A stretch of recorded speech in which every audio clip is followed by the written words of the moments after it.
Welcome to Standalone, our solo movie reviews. Your host, Jared, here to bring you a solo review. And today we have the movie Keeper. So before I get into my review, let me start with something about the way I watch movies, because sometimes it clashes with the way movies are marketed today. I'm the type of person who goes into a movie wanting to know as little as possible. No deep dive trailers, no interviews, no breakdown videos. I want the scenes to hit me fresh. I want surprises to actually feel like surprises. And most of the time, that works until it doesn't. Because here's the thing. A lot of modern horror today is hiding behind this layer of mystique. The trailers are vague, the posters are cryptic, and the marketing sells you the scariest movie you've ever seen without telling you what the actual story is. And sometimes that's a choice, and sometimes it's a red flag. With Keeper, that mystery approach kind of works at first. They don't tell you what the movie is all about, but when you finally figure it out, you realize the story underneath is so thin that the mystery marketing starts to feel less like a creative decision and more like a cover. And this isn't just with Keeper. All right, horror this year has been doing this over and over.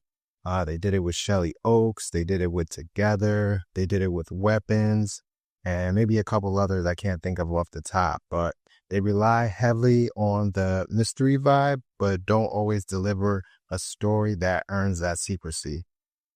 And the crazy part is, Osgood Perkins has done this before. All right, Longlegs was marketed as a very violent, fast-paced type of movie, one of the scariest movie type of the year.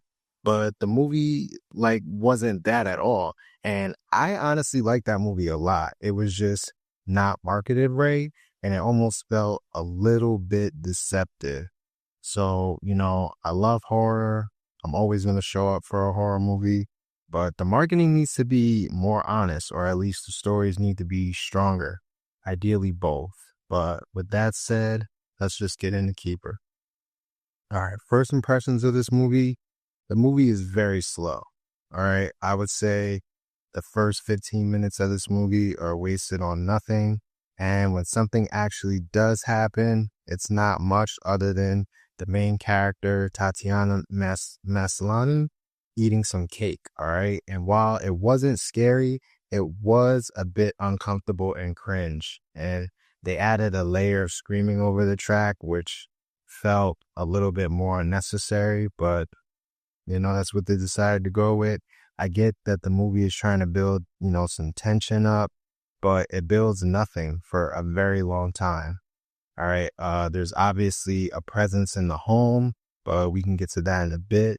The base of this movie is Liz. She is played by Tatiana, and her counterpart Malcolm, played by Rossif Sutherland, are in a 1-year relationship. They're on a getaway to this cabin. And, once they get there, obviously everything is fine. But then the evening is interrupted when Malcolm's cousin Darren shows up with his girlfriend. The interaction is brief, but the aforementioned cake is introduced to the story. And Liz is going to end up eating that cake. And then Malcolm suddenly has to leave to go to work. And story gets pretty predictable after that. You can tell, some scary stuff is going to happen. Going to be a hallucination from the cake. And, the movie is going to try to convey some scary moments, but most of them are predictable and empty. The defining moment for this movie, for me, comes all the way in the third act. Usually it's in the middle when there's some sort of revelation or reveal, but the movie drags on with nothing for so long that you don't get any real conclusion until the end. Apparently, 200 years ago, Malcolm and his brother came across a woman trespassing on their property, and they shot her, and she gave birth to what haunts Malcolm's home today. So that's the explanation for why it's going on. He explains that in exchange for humans that he feeds to the entity, he gets a little bit longer. Him and his cousin, actually. I said brother, but it's him and his cousin. And coincidentally, Liz looks just like the same woman from 200 years ago. So this scene gives you the what, but you still end up asking so many whys.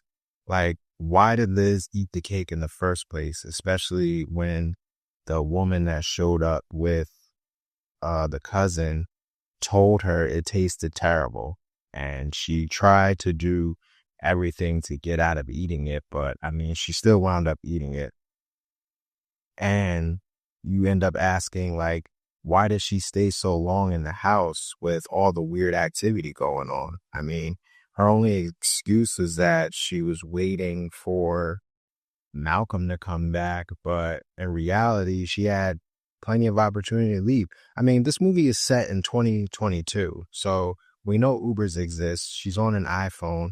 She tried to get her friend to come get her, but there was some disconnect with the call. But either way, the movie just makes it seem like that's the only person that she could have reached out for a ride. So, not sure. And then you have to question, like, why would Malcolm go for a woman that resembles the woman from 200 years ago? I mean, there's no telling when a demon is going to start to feel some sympathy, but it just didn't seem like a very smart risk. There's just so many whys and plot holes in this movie.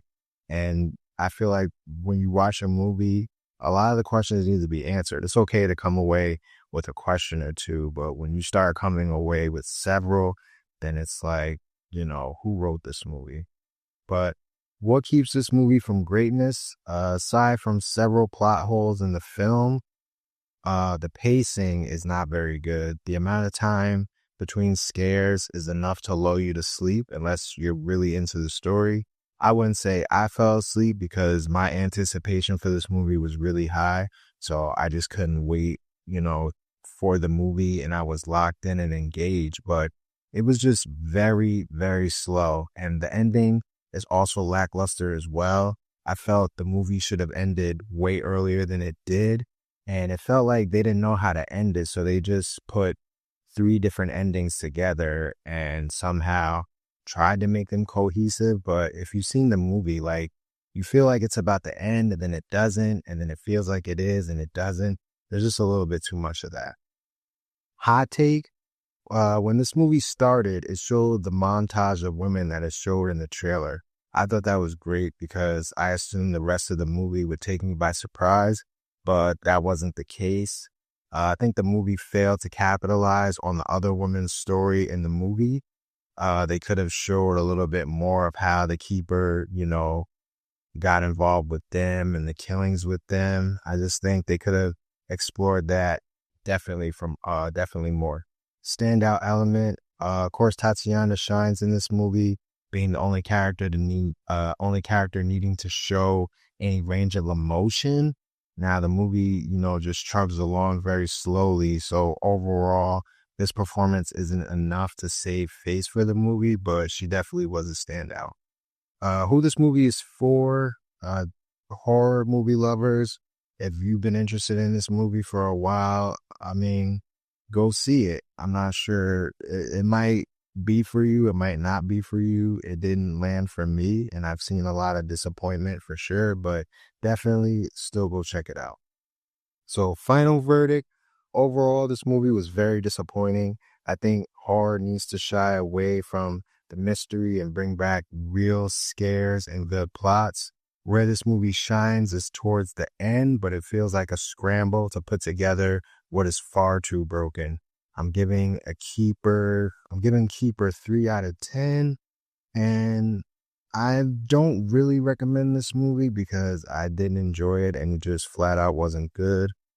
But like I said, if you've had interest in this movie, then go ahead and go check it out. But it's easily one of my most skippable movies of the year. And that's my standalone. Let me know what you think in the comments, how you felt about this movie.